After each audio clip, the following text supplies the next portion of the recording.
সারাক্ষণ কাজ করে জীবন শেষ করে দিলেও কারো মন পাওয়া যায় না, এটা হচ্ছে দুনিয়ার নীতি। আর সারাক্ষণ কাজ করতে করতে ক্লান্ত হয়ে গেলেও কেউ বলবে না যে সারাদিন কাজ করছে। ছেলে মানুষের তো কখনো চোখেই পড়ে না যে এত কাজ করে কখনো তাদের চোখে পড়বে না। কিন্তু আমি একদিক থেকে বেঁচে গেছি যে আমার হাজবেন্ড বাড়িতে নেই। আর আমাকে কেউ এটা বলতে পারে না এমনটা আমি বলবো না। আমার একটা চামচা বাড়িতে রাইখাই গেছে আমার বড় ছেলে, সব সময় বলবে যে এত সময় লাগে পাক করতে, এত সময় লাগে, এটা লাগে সেটা লাগে, সব সময় বলতেই থাকে। একটা জিনিস কি, আমি মানুষের মতো ছটফট করে কাজ কাম করতে পারি না। এমনি সামনে অল্প জিনিস ধুয়ে, যে জিনিসটা অল্প করে ধুয়ে আমি পাক করতে পারি না। আর এই যে আমার একটা বাবা আছে, সারাক্ষণ আমার পিছে পিছে পিছে পিছে ঘুরতেই থাকে। আরও দেখছে আমি মাছ বাছতাছি, আয়শা অলরেডি রেডি হয়ে বসে আছে মাছ খাওয়ার জন্য, কিভাবে তাকিয়ে আছে। এক পিস দিছি, সেই পিস খাওয়ার পরে আবার চলে আসছে যে আমার আরেক পিস মাছ দাও। মাছ হয়েছে অলরেডি 6 পিস, এক পিস হয় খাইয়ে নিছে, আর আছে 5 পিস। এখন যদি হয় আরও এক পিস খাইয়ে নেয়, আমি বলছি যে পাক করতাছি পরে দিতাছি। দেখেন দৌড়ে চলে গেল রাগের জ্বালায়। আর এক পিস কেন দিলাম না। আর ঘুম থেকে সকালে ওঠার আগে যেমন দেশ গ্রামের শাশুড়িরা যেমন সকাল সকাল উঠে বললে মানে বউদের বলে এত বেলা পর্যন্ত শুয়ে থাকা লাগে, বাড়িতে কি আর কোনো কাজ কাম নাই, এত বেলা পর্যন্ত কেন শুয়ে আসো, এটা করছে ওইটা করছে, এরকম যেমন বলে সেরকম হয়েছে আমার বড় ছেলে। সকালবেলা ঘুম থেকে উঠেই বলবো উঠো উঠো উঠো, পাক করতে যাও, তাড়াতাড়ি রান্না করতে যাও, এরকম করে। আর সব সময় চিল্লাপাল্লা করে।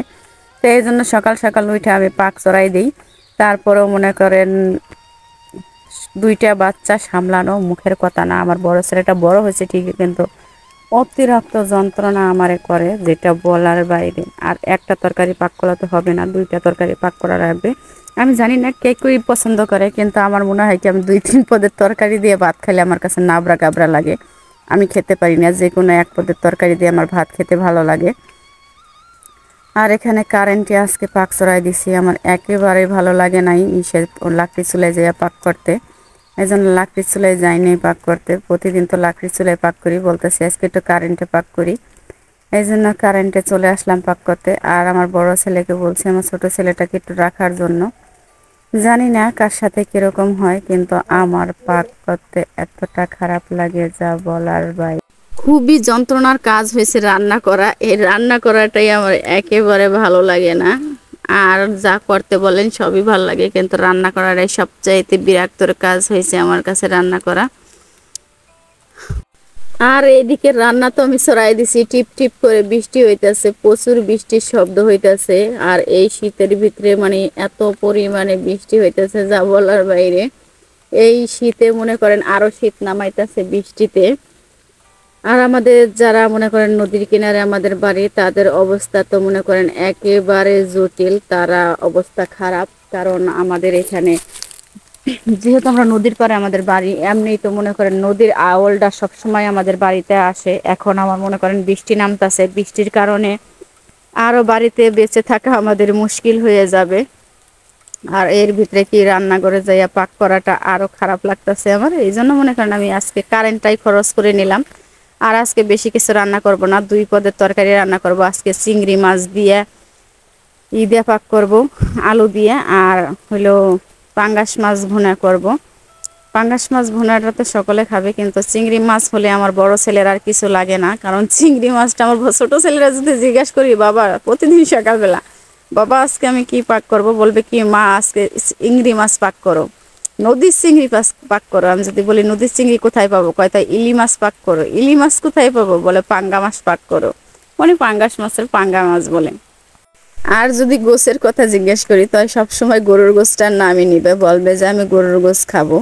এই জিনিসটা আমি বুঝলাম না, যে বাইসা কইছে সবসময় দামি জিনিসগুলোর নামই নেয় আমাদের আয়াত ইসলাম, কোনো কম দামি জিনিসের নাম নেয় না। এই জিনিসটা আসলে যদি বুঝতে পারতো যে হায় রে আল্লাহ, যেগুলো দাম আমি বলতেছি সেইগুলো যে এত পরিমাণের দাম, ওইগুলো আমাদের মিডল ক্লাস ফ্যামিলিতে সবসময় খাওয়া সম্ভব না। এটা যদি ওই ভাবতো কখনো এরকম বলতো না।